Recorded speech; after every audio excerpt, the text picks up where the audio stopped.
Hello पिला माने प्रयास क्लासेस रो आज रे सेशन को तुम मान को स्वागत आस आज हम इंग्लिश रा आउ गोटे मॉक टेस्ट डिस्कशन करिबा। एई मॉक टेस्ट टी जेते सब कांस्टेबल लेवल एग्जाम अछि सेथि पई भारी उपयोगी। जदि तुमे district constable, OSF constable, excise constable कि फॉरेस्ट गार्ड एग्जाम पई प्रिपेयर हेउथाओ तेबे आज रा मॉक टेस्ट टी तुम पई। खाता पेन धरी बसी जाओ। प्रति क्वेश्चन पर वीडियो को पॉज करने क्वेश्चन को अटेम्प्ट करे पई चेष्टा करो। जो प्रश्न रे तुमे झुंटी पड़िबो एनालिसिस करिवो जे एई प्रश्न रे मु काहे की झुंटी पड़ली आउ झुंटी पड़िबिनी केमिति सेथि पई कोन करिवो सेई रिलेटेड जहा मु वीडियो करिछि ताहा देखि नबो। जदि सेई रिलेटेड मु वीडियो करि नाही तेबे कमेंट सेक्शन रे जणैबो। जणैले सिना मु जानिबि नले केमि जानिबि। आज रो मॉक टेस्ट पूर्व आमे जो इंग्लिश रो 18 टी मॉक टेस्ट करिचे आशा करूची से सब मॉक टेस्ट में देखिथिबो। जदि देखिन से सब लिंक डिस्क्रिप्शन में देई नउची समय बाहर करी से सब मॉक टेस्ट देखि नबो। आज रो मॉक टेस्ट भल लागिले बहु मात्रा लाइक कर नबो आ संग मान सहित शेयर कर नबो। तेबे देखिबा आज रो प्रथम प्रश्न कोन अछि आउ एई प्रश्नटी तुमे ठीक रे करि परछो ना नाही। Fill in the blank with correct form of the verb. देखुछ क्वेश्चन टी अछि the prizes dash long before the cultural programs started. Option देछि would have been given, had been given, had given आउ gave। प्रश्नटी को बुझ ताहाल जाई तुमे ठीक उत्तर करि परिबो। वाक्यटी को देखि कि जानि परथिबो वाक्यटा पास्ट टेंस रे अछि नाही कि एठी अछि स्टार्टेड स्टार्ट वर्ब रो सेकंड फॉर्म v2 आमे कहि परिबा। ताहाले एई वाक्यटी पास्ट टेंस रे अछि। ताहाले अतीतर गोटे घटना वर्णना कराई। गोटे घटना कौन कल्चरल प्रोग्राम्स माने सांस्कृतिक कार्यक्रम आरंभ हैला आउ तार लॉन्ग बिफोर माने बहु पूर्वरु प्राइज गुड़िक दिया जाइथिला नहीं कि। ताले एठी दुईटी घटना कथा कहिची। गोटे घटना पूर्वरु आउ गोटे घटना घटी जाइथिला। अतीतर दुईटी घटना नहीं जोटा परे घटिची माने जो कल्चरल प्रोग्राम हेची सेथि पई सिंपल पास्ट हबो माने वर्ब रो सेकंड फॉर्म हबो स्टार्टेड हबो। आउ जोटा पूर्वरु घटी जाईची सेटा पई पास्ट परफेक्ट माने हार्ड पर v3 नहीं हार्ड पर v3 एठी अछि। तुमे भाबुतियो एई ऑप्शन ता ठीक किंतु ना एटा ठीक नुहे। तुमे कहबो एठी हार्ड पर मध्य एठी बीन अछि बीन वर्बटा मध्य वर्ब रो थर्ड फॉर्म बी वर्ब रो। देखो एई जो वाक्यटा प्राइज बंटा जाई थिला माने एटा होची पासिव वॉइस रो वाक्य। किए बांटी थिले कहिछि कि कहि ना तनु पासिव वॉइस रो वाक्य पासिव वॉइस रे कोन हुए हार्ड परे बीन ही लागे। जदि मने नाही पासिव वॉइस रो जो वीडियो करथिल तुमान पई से वीडियोटी देखि नबो। ऑप्शन बी हबो ए प्रश्न ठीक उत्तर। जो माने ऑप्शन सी करिच भूल काहे कि ना the prizes had been given माने दिया जाई सरिथिला long before the cultural program started.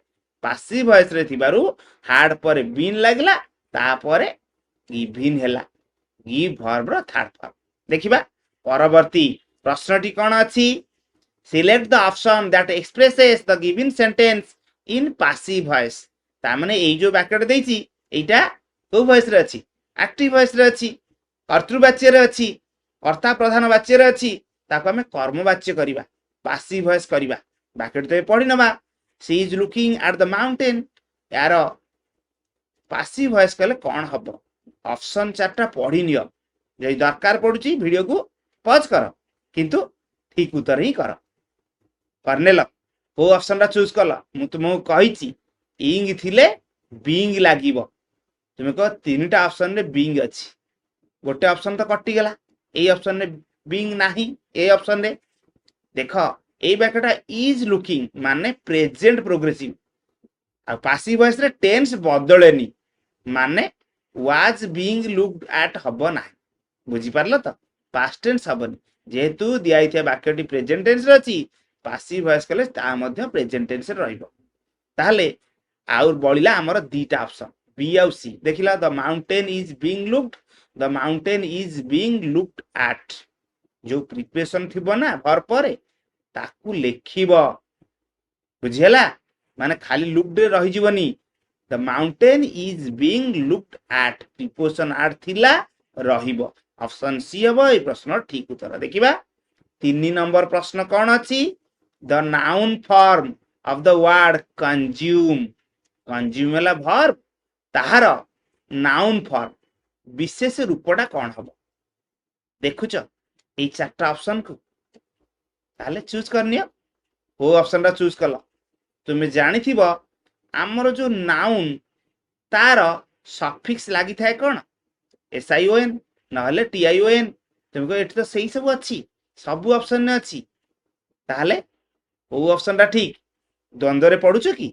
नाइ टिके मन रखिबो कंजप्शन सुनिथिबो कंजप्शन मैथमेटिक्स रे जे चीनी रो दरदाम बढ़ी गला कंजप्शन केते कमेइले सेती खर्च हबो सेई फैमिली लो सुनिछ ना कंजप्शन कंजप्शन माने पी रहिबो माने ऑप्शन डी हबो ए प्रश्न ठीक उत्तर जो माने करछ ठीक ही करछ देखिबा 4 नंबर प्रश्न कोन अछि out of the given options choose the most appropriate one to fill in the blank प्रश्न डी अछि if the soul is not mortal it is dash option देखुछ पढ़िनियो आ भाबी चिंती की चूज कर काहे कि ना भूल हे जिबार संभावना अछि कोन कल उत्तर हबो मोर्टाल रो अपोजिट माने इमोर्टाल माने ऑप्शन सी आई एम मोर्टाल पूर्व आई एम लागिबो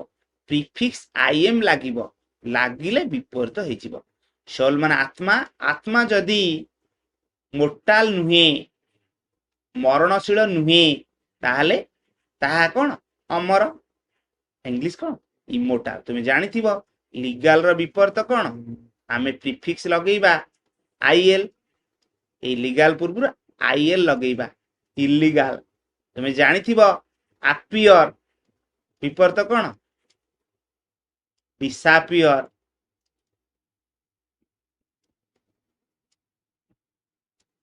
नहीं एक्टिव इनएक्टिव जो जानी ना लिखिनियो एक्टिव इनएक्टिव एमती आमे विपरीत करे ए प्रीफिक्स लगे कि डिस लागि एठी एठी इन लागि एठी आईएल लागिला एठी आईएम लागिला आमे एमती प्रीफिक्स और सफिक्स ऊपर गोटे वीडियो करथिले जई देखिना देखिनबो देखिले एमती प्रश्न आउ तुमरा भूल हबनी थरे देखि तो देख से वीडियो लिंक डिस्क्रिप्शन में देई नउछि देखिबा 5 नंबर प्रश्न select the most appropriate meaning of the given idiom idiom देछि गोटे हमकु लीव नो स्टोन अनटर्न्ड ए इडियम रो अर्थ कोन turn everything upside down not make enough efforts leave the path halfway try everything possible choose करनियो वो option रा ठीक उत्तर हबो लीव नो स्टोन अनटर्न्ड वो ऑप्शन रा चूज कला जदी तुमे ऑप्शन डी चूज करि थाओ तेबे तुमे ठीक करछ लीव नो स्टोन अनटर्न्ड माने जहा सब संभव ताहा करिबा तुमे गोटे पोस्ट पाइबा पई चाकरी खंडे करिया पई केते परिश्रम करूछ बही पढुछ मॉक सब देखुछ काहे कि हैना तुमे चाकरी करिवो ताने जहा सब संभव ताहा चेष्टा करिबा सेटा कोनती लीव नो स्टोन अनटर्न्ड भाबिनियो स्टोन माने पत्थर बा गोड़ी जो पत्थर को आमे उल्टेइबा ता माने केते कष्ट कहिलो मन कर भाबिनियो जे ता तळे किछ गोटे लुचि की रहि छि माने हमर गोटे हजी जाइछि पत्थर उडाय पडिछि ता भीतर हमर हजी गेला गोटे सुना मुदिटे आमे कोन करिबा छाड़ देबा कि से पत्थर सब लौटेइबा ता माने छाड़ीबानी लीव नो स्टोन अनटर्न्ड ता माने जहा संभव आमे करिबा सब पत्थर उल्टेइबा एमती तुमे लिंक करि परिबो लीव नो स्टोन अनटर्न्ड माने मने रखिबो जे जानि न ट्राई एवरीथिंग पॉसिबल आमे यूट्यूब रे वीडियो करछे देखिबो तुमे प्लेलिस्ट रे कोन अछि इंग्लिश रा देखिले जानि परिबो ଯାହା କରିନି ଜଣେଇଲେ ମୁଁ ନିଶ୍ଚୟ କରିନେବି। କିନ୍ତୁ ଇଡିୟମ ପାସିଭ ଭଏସ ବହୁତ ସାରା ଭିଡିଓ ମୁଁ କରିଛି, ଆର୍ଟିକଲ ବି କରିଛି, ଭର୍ବର ଭିଡିଓ ହେଇଛି, ସଫିକ୍ସ ପ୍ରିଫିକ୍ସ ହେଇଛି। ଦେଖିବା 6 ନମ୍ବର ପ୍ରଶ୍ନ, choose the correct articles from the given options. Dash room was filled with smoke, so I opened dash windows. Option ଦେଖୁଛ, ଏ ଦି, ଦିଏ, ଦିଆନ୍, ଦିଦି, ଏଇ ସବୁ ଅପସନ ଅଛି। ଭାବିକି କର, କରିନେଲ। ଦେଖ ଅପସନ ଏଲିମିନେଟ କର। ୱିଣ୍ଡୋଜ ପ୍ଲୁରାଲ, ଆଉ ପ୍ଲୁରାଲ ପୂର୍ବରୁ ଏଇ ଯୋଉ ଡ୍ୟାଶ ରେ ଏଆନ୍ ଲାଗିବ କି ଲାଗିବନି ନା, ଏଇ ଦିଟା ଅପସନ କଟିଗଲା। ଏବେ ବଢିଲା ଅପସନ ଏ ଆଉ ଅପସନ ଡି। ଦେଖ ରୁମ ଟା ଧୂଆଁରେ ଭର୍ତ୍ତି ହେଇଥିଲା, ତେଣୁ ମୁଁ ଝରକା ଗୁଡାକ ଖୋଲିଦେଲି। ମାନେ ଗୋଟିଏ ନିର୍ଦ୍ଦିଷ୍ଟ ରୁମ କଥା ଆମେ କହୁଛେ, ଆଉ ସେଇ ରୁମ ର ୱିଣ୍ଡୋଜ କଥା କହୁଛେ, ଝରକା କଥା କହୁଛେ। ତା ମାନେ ରୁମ ବି ନିର୍ଦ୍ଦିଷ୍ଟ, ଝରକା ବି ନିର୍ଦ୍ଦିଷ୍ଟ। ଆଉ ନିର୍ଦ୍ଦିଷ୍ଟ ମାନେ ପର୍ଟିକୁଲାର ଅର୍ଥରେ ଆର୍ଟିକଲ ଲାଗେ, ଦି ଲାଗେ, ନାଇଁ ଡେଫିନାଇଟ ଆର୍ଟିକଲ ଦି ଲାଗେ। ତେଣୁ ଦିଟା ଡ୍ୟାସ ରେ ଆମର ଅପସନ ଡି ରେ ଯୋଉ ଦି ଦେଇଛି ସେଇଆ ହିଁ ଲାଗିବ। ଯିଏ କରିଥିଲ ଠିକ ହିଁ କରିଛ। ଦେଖିବା 7 ନମ୍ବର ପ୍ରଶ୍ନ, choose the appropriate preposition for the given sentence. এই সেন্টেন্স রে এইটি কোন প্রিপোজিশন লাগিব? Drive slowly and carefully, men are dash work. Option আছে আট, অন, ইন আর উইথ। কোউ প্রিপোজিশন লাগিব? করনিয় দেখ, এটি লাগিব আট ওয়ার্ক। কাহিଁକି ନା ୱାର୍କ ପୂର୍ବରୁ ଆଟ ହିଁ ଲାଗେ। ତୁମେ କହିପାରିବ ଏଇଟା ଫିକ୍ସଡ ପ୍ରିପୋଜିସନ। ଫିକ୍ସଡ ପ୍ରିପୋଜିସନ ବି ଭିଡିଓ ହେଇଛି। ମୁଁ ଭିଡିଓ ପ୍ରମୋସନ କରୁନି, ତୁମମାନଙ୍କ ଭଲ ପାଇଁ ହିଁ କହୁଛି। ତୁମ ପାଇଁ ଚିନ୍ତା ମୁଁ କରୁଛି, ତୁମ ଲେବୁଲର ପ୍ରଶ୍ନ ଆଣିକି ତୁମ ଆଗରେ ଥଉଛି। 19 ନମ୍ବର ଭିଡିଓରେ ପହଞ୍ଚିଲାଣି ଇଂଲିଶ, ସେମିତି ମ୍ୟାଥମେଟିକ୍ସ ବି ହେଇଛି, ଓଡ଼ିଆ ବି ହେଇଛି, ରିଜନିଂ ବି ହେଇଛି। ବୁଝିପାରୁଛ ନା? ତେଣୁ ତୁମେ ଦେଖ କ'ଣ ମୁଁ ଭିଡିଓ କରିଛି। ୱାର୍କ ପୂର୍ବରୁ ଆର୍ଟ ଲାଗିବ। ତୁମେ କହିପାରିବ ଆର୍ଟ ହୋମ, ତୁମେ କହିପାରିବ ଆର୍ଟ ପ୍ଲେ, ତୁମେ କହିପାରିବ ଆର୍ଟ ଏଜ୍। ଆର୍ଟ ଏଜ୍ ମାନେ କ'ଣ? ରିଲାକ୍ସଡ। ଏଠି ଆର୍ଟ ହିଁ ଲାଗିବ, ଫିକ୍ସଡ ପ୍ରିପୋଜିସନ। ଦେଖିବା 8 ନମ୍ବର ପ୍ରଶ୍ନ, out of the given options choose the most appropriate one to fill in the blank. The day after the explosion, the death toll dash to 90. Option ଦେଖୁଛ, had risen, had rise, have rise, has rise। এই ସବୁ option ଅଛି। ଟିକେ ଭାବିଲେ ହିଁ ତୁମେ କରିପାରିବ। Choose କରିନେଲ, କୋଉ ଅପସନ ଟା ଚୁଜ କଲ? ଦେଖ ଏଠି ସବୁ ହାର୍ଡ, ହାବ, ହାଜ ଅଛି। ତୁମକୁ ମୁଁ ଆଗରୁ କହିଛି, ହାବ ବା ହାଜ ପରେ କ'ଣ ଲାଗେ? ଭର୍ବର ଥାର୍ଡ ଫର୍ମ। ଦେଖିଲ ଏଠି କୋଉଠି ଭର୍ବର ଥାର୍ଡ ଫର୍ମ ଅଛି? ରାଇଜ, ରାଇଜ, ରାଇଜ, ଏଟା ତ ଭର୍ବର ଫାର୍ଷ୍ଟ ଫର୍ମ। ରାଇଜ ସେକେଣ୍ଡ ଫର୍ମ ହେଲା ରୋଜ, ଥାର୍ଡ ଫର୍ମ କ'ଣ? ରାଇଜେନ। ବୁଝିପାରିଲ ତ? ତେଣୁ ଉତ୍ତର ହବ option A. The day after the explosion, ଯୋଉଦିନ ଏକ୍ସପ୍ଲୋଜନ ହେଲା, ଯୋଉଦିନ ବିସ୍ଫୋରଣ ହେଲା, ତା ପରଦିନ ଡେଥ ଟୋଲ ମାନେ ମୃତ୍ୟୁ ସଂଖ୍ୟା ବଢିଗଲା। କେତେକୁ? 90। ହ୍ୟାଡ ତାପରେ V3 ରାଇଜେନ ହିଁ ଲାଗିବ। ଯଦି କରିଥିଲ ଏ ଅପସନ ତାହେଲେ ବହୁତ ବଢିଆ କରିଛ। ଦେଖିବା 9 ନମ୍ବର ପ୍ରଶ୍ନ, select the antonym of the given word. Word ଟା ଦେଇଛି ହ୍ୟାଲୋ, ଅପସନ ଦେଇଛି ସଲିଡ, ନ୍ୟାରୋ, ଭ୍ୟାକାଣ୍ଟ ଆଉ ସାଲୋ। ଅର୍ଥ ଟିକେ ବୁଝ, କରିବା ପାଇଁ ଚେଷ୍ଟା କର। ଆଣ୍ଟୋନିମ ମାନେ ବିପରୀତ। ହଲୋର ବିପରୀତ କ'ଣ? ହଲୋ ମାନେ କ'ଣ? ଫମ୍ପା। ଫମ୍ପାର ବିପରୀତ ଓଡ଼ିଆରେ ଆମେ କହିପାରିବା ନିଦା। ନିଦା ଇଂଲିଶ କ'ଣ? ସଲିଡ। ଅପସନ ଏ ହବ ଠିକ ଉତ୍ତର। ନ୍ୟାରୋ ତ ଜାଣିଛ, ଅଣଓସାରିଆ। ଭ୍ୟାକାଣ୍ଟ ଜାଣିଥିବ। ସାଲୋ ମାନେ କ'ଣ? ଅଗଭୀର। ଭ୍ୟାକାଣ୍ଟ ମାନେ କ'ଣ? ଶୂନ୍ୟ ନା, ସାଲୋ ହେଲା ଅଗଭୀର। ଉତ୍ତର ସଲିଡ। ଆଶା କରୁଛି ଠିକ ହିଁ କରିପାରିଥିବ। ଦେଖିବା 10 ନମ୍ବର ପ୍ରଶ୍ନ, ଫାଇଣ୍ଡ ଦ ଗ୍ରାମାଟିକାଲି ଆକ୍ସେପ୍ଟେବୁଲ ସେଣ୍ଟେନ୍ସ। ଏଇ ମଧ୍ୟରୁ କୋଉଟା ଗ୍ରାମାଟିକାଲି ଆକ୍ସେପ୍ଟେବୁଲ ମାନେ ଠିକ ଅଛି ଗ୍ରାମାର ଦୃଷ୍ଟିରୁ? Not only Shishir drives a car but also repairs it. Shishir drives not only a car but also repairs it. Shishir not only drives a car but also repair it. Shishir not only drives a car but also repairs ଇଟ୍।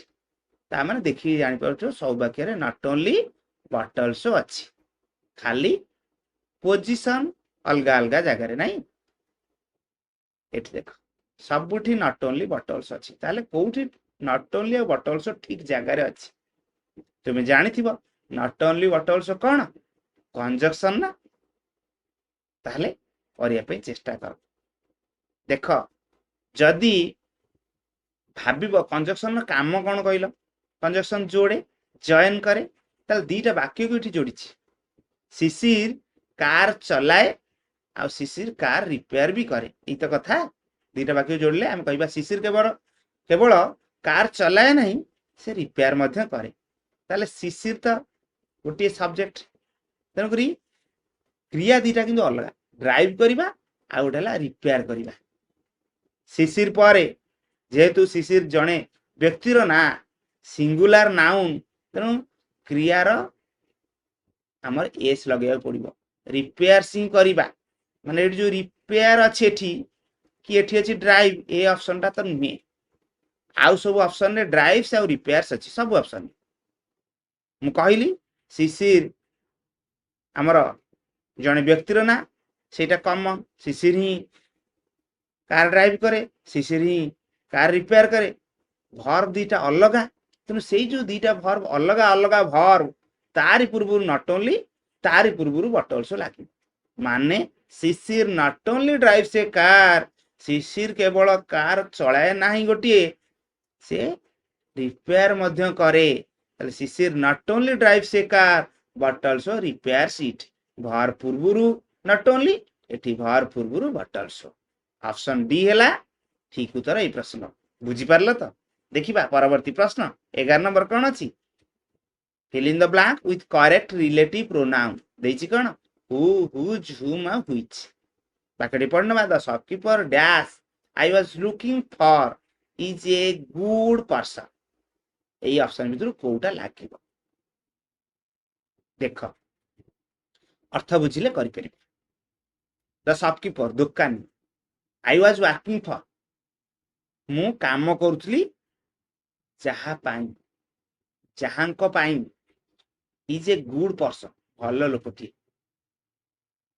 ताहले जीए नुहे जीए हेइतले हेइता कोन who माने कोन किए बा जीए who इठी लागिवनी काना who लागितले who संगे संगे तापर खोजियो भर किंतु एठी जदी हु लगै दवा तापर आई अछि आई कोन प्रोनाउन टा हु परे संगे संगे वर्ब लागियो मन रखता हुज हुज माने कोन हम कहबा काहार बा जहार अर्थ कोन से बुझुची जहांको पाई मु काम करूथली जहांको माने भूमि हब हुइच नुहे ऑप्शन सी हैला एई प्रश्न ठीक उत्तर खाली हु हुज हुम यार अर्थ जानिथिले प्रश्न उत्तर करि परिबो उत्तर हैला ऑप्शन सी जे करथला ठीक करछ देखिबा next question 12 number fill in the given blank I dash eat meat but I became a vegetarian 5 years ago option अछि used to get used to never did not used to एई सब option अछि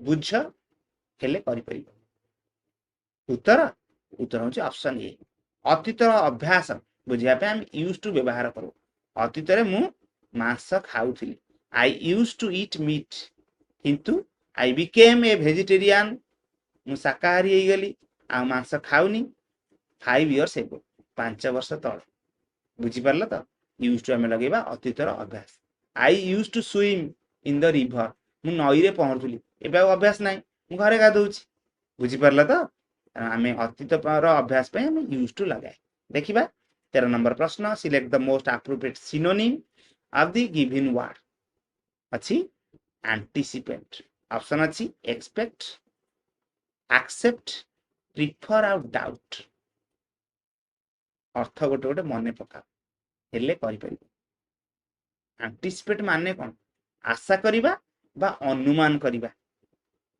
accept माने कोन ग्रहण करिबा नुहे prefer करिया माने कोन गोटे अधिक पसंद करिबा चा आ कॉफी मन कर मते बेसी भल लागे मन कर चा माने मु प्रिफर कली डाउट माने संदेह करिबा ए ऑप्शन तीनटा को नुहे माने उत्तर हला ऑप्शन ए एक्सपेक्ट माने आशा करिबा देखिबा आज शेष प्रश्न पूर्व प्रश्न कोन अछि Select the most appropriate option to fill in the blank. Dash being hungry, she could not eat the food served in that restaurant. Option ଅଛି whether, in case, because, in spite of, এইসব option ଅଛି। এইসব option ভিতରୁ କୋଉଟା এই blank ରେ ବସିଲେ ଅର୍ଥ ଭଲରେ ବୁଝେଇବ ବସା ଆଉ ଚୁଜ୍ କର କୋଉଟା ଠିକ ହବ ଏ ପ୍ରଶ୍ନ ଉତ୍ତର କରିନେଲ। She could not eat the food, ସେ ଖାଇ ପାରିଲାନି ଖାଦ୍ୟ ସର୍ଭଡ ଇନ୍ ଦ୍ୟାଟ୍ ରେଷ୍ଟୁରାଣ୍ଟ, ସେ ରେଷ୍ଟୁରାଣ୍ଟରେ ଯାହା ସର୍ଭ ହଉଥିଲା ଖାଇ ପାରିଲାନି କାହିଁକି? ଡ୍ୟାଶ ବିଙ୍ଗ ହଙ୍ଗରି, ମାନେ ହଙ୍ଗରି ମାନେ ଭୋକିଲା, ସେ ଭୋକିଲା ଥିଲା ଖାଇ ପାରିଲାନି କାହିଁକି? କିଛି କାରଣ ଥିବ। ତାହେଲେ ଆମେ ୱେଦର ଲଗେଇବା ନା ଇନକେସ୍ ଲଗେଇବା ନା ବିକଜ ଲଗେଇବା ନା ଇନସ୍ପାଇଟ ଅଫ୍ ଲଗେଇବା? ଇନସ୍ପାଇଟ ଅଫ ମାନେ ସତ୍ୱେ, ସେ ଭୋକିଲା ଥିବା ସତ୍ୱେ ସେ ରେଷ୍ଟୁରାଣ୍ଟରେ ସର୍ଭ ହେଉଥିବା ଖାଦ୍ୟ ଖାଇପାରିଲା ନାହିଁ, ସେଇଥିପାଇଁ ଲାଗିବ ଅପସନ ଡି ବିକଜ, କାରଣ ତ କିଛି ବୁଝଉନି, ଇନକେସ୍ ତ ନୁହେଁ, ୱେଦର ବି ନୁହେଁ, ଉତ୍ତର ହବ ଅପସନ ଡି। ଦେଖିବା ଆଜିର ଶେଷ ପ୍ରଶ୍ନ। My friend said good morning, the above expression can be reported as, ମାନେ ପଚାରିଛି ରିପୋର୍ଟେଡ ସ୍ପିଚ ରେ କଣ ହବ? ନ୍ୟାରେସନ ଚେଞ୍ଜ ର କଥା କରିବା ପାଇଁ ଚେଷ୍ଟା କର, ଅପସନ ପଢିନିଅ। My friend said that good morning, my friend wished me a good morning, my friend told me that good morning, my friend asked me good morning। ତାହେଲେ କୋଉ ଅପସନଟା ହବ এই ପ୍ରଶ୍ନ ଠିକ ଉତ୍ତର? ମୋ ସାଙ୍ଗ ମତେ ଗୁଡ ମର୍ଣ୍ଣିଂ କହିଲା, ସୁପ୍ରଭାତ କହିଲା, ମାନେ ମୋର ସକାଳଟା ଭଲରେ କଟୁ ବୋଲି ସେ ୱିଶ କଲା, ତେଣୁ ଆମେ ୱିଷ୍ଟ ହିଁ କରିବା, ସେଡ୍ ବଦଳରେ ଆମେ ୱିଷ୍ଟ କରିବା, ଟୋଲ୍ଡ ନୁହେଁ କି ଆସ୍କଡ ନୁହେଁ କି ସେଡ୍ ନୁହେଁ, ଉତ୍ତର ହେଲା ଅପସନ ବି। କରିଥିଲ ତ? ଯଦି କରିନଥିଲ ତାହେଲେ ଭୁଲ ହିଁ କରିଦେଇଛ, ବା ଯଦି ଛାଡ଼ି ଦେଇଛ ଭାବ ଏଇ କ୍ୱେଶ୍ଚିନ୍ ପଢିଲେ କେମିତି ତୁମେ କରିପାରିବ। ଆମର ସବୁତକ ପ୍ରଶ୍ନ ମାନେ 15ଟି ଯାକ ପ୍ରଶ୍ନ ଡିସ୍କସନ ସରିଯାଇଛି। କେତେ ସ୍କୋର କଲ କମେଣ୍ଟ ସେକ୍ସନରେ ଜଣେଇବ, ମାନେ କେତୋଟି ପ୍ରଶ୍ନ ଠିକରେ ଉତ୍ତର ଦେଇପାରିଲ, କେତୋଟି ପ୍ରଶ୍ନ ଉତ୍ତର ଦେଲ କିନ୍ତୁ ଭୁଲ ହେଇଗଲା, ଆଉ କେତୋଟି ପ୍ରଶ୍ନ ଛାଡ଼ିଦେଲ ତାହା ଜଣେଇବ। ଯଦି ଭିଡ଼ିଓ ଭଲ ଲାଗିଥାଏ ଲାଇକ୍ କରିନେବ, ସାଙ୍ଗମାନଙ୍କ ସହିତ ବହୁମାତ୍ରାରେ ସେୟାର କରିନେବ, ଆଉ କମେଣ୍ଟ ସେକ୍ସନରେ ଯଦି କିଛି ସୁଚିନ୍ତା ମତାମତ ଥାଏ ତାହେଲେ ତାହା ମଧ୍ୟ ଜଣେଇବ, କାହିଁକି ନା ସେଇ ମତାମତ ଦେଖିଲେ ମୋତେ ନେକ୍ସଟ ଭିଡ଼ିଓ କରିବା ପାଇଁ ଟିକେ ସହଜ ହୁଏ।